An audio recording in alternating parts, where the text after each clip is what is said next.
Bonjour, bonjour à terre tous, et bonjour Grenet, bonjour les sans-voix. Sans doute comme moi vous vous êtes dit, c'est Pâques, et les oiseaux même semblaient vous répondre dans une chorale éclectique. C'est Pâques, pic, pic, pic dans le ciel bleu d'azur. Et malgré ce beau ciel et cet air si pur, vous vous êtes dit, vigilance. L'ennemi est invisible, mais il n'y a pas de doute, nous sommes en guerre. Et si j'ai voulu ajouter à ma tenue de combat une touche anglaise, c'est parce que il faut se souvenir que les roast beef, eh ben, il faut faire avec, quoi.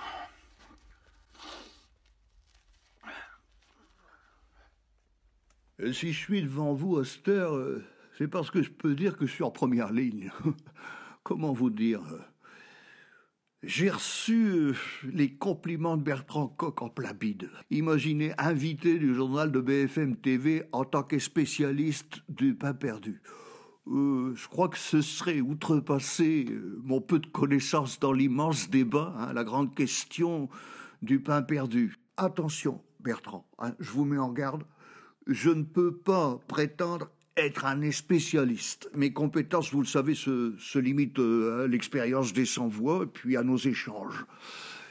Je n'ai, à proprement parler, écrit qu'un seul livre important sur le sujet, enfin, plus ou moins sur le sujet, soyons honnêtes, et vous vous en souvenez peut-être, vous le savez, c'est Comment grossir sans se priver. Alors, ça, j'y reviendrai tout à l'heure, mais j'aimerais tout de suite préciser une chose essentielle sur le pain perdu afin qu'on s'y retrouve. C'est deux choses, en gros. Je sais que ça demande bien plus de commentaires, mais franchement, nous n'aurions pas le temps. Alors, en un mot comme en 14, il y a deux possibilités. Ne chipotons pas. Le pain perdu, il est là, il est devant nous, pain sec ou pain rassis, ou le pain perdu, il n'est pas là, il s'est perdu, on ne le retrouvera pas. Alors je crois que ce sont deux différences essentielles. Un, il est là, le pain, il n'est pas perdu. Deux, il n'est pas là. Alors s'il est là, vous le faites cuire, même s'il se démène comme un perdu, vous le passez à la poêle avec fermeté, vous ne laissez pas émouvoir. Si, après la cuisson, alors là, sur le doré, au moment d'ajouter de la cassonade, là, juste à ce moment-là, vous appelez Dominique Sampiero, lui, c'est un spécialiste de la gastronomie rurale. Mais la question qui se pose aujourd'hui, là, maintenant, le pain perdu qu'on ne retrouve plus, qui est vraiment perdu.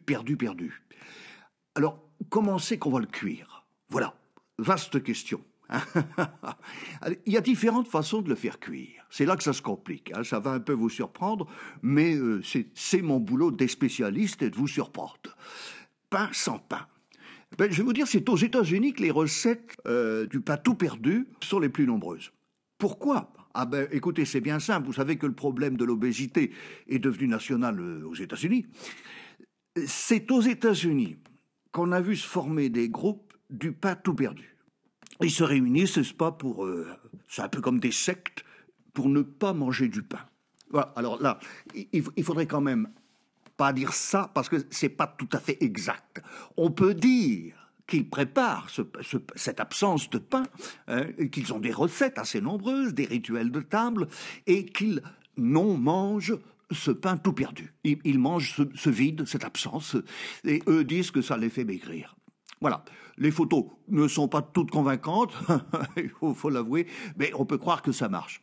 Comment? Oui, c'est évidemment plutôt un dessert. Voilà, pour eux, c'est un dessert, et ils ne se gênent pas pour en reprendre.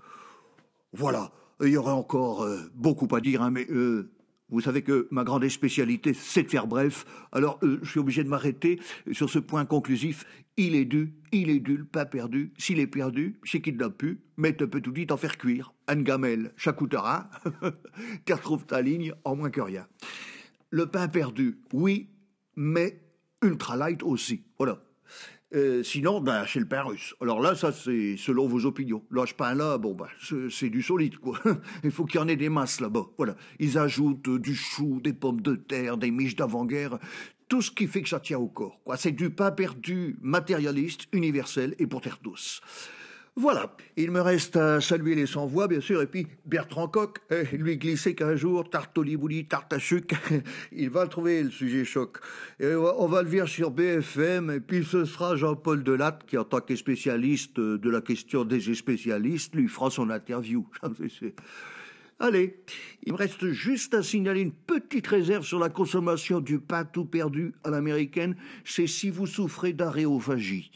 Alors là, non. Dans ce cas-là, il faut le manger à la russe.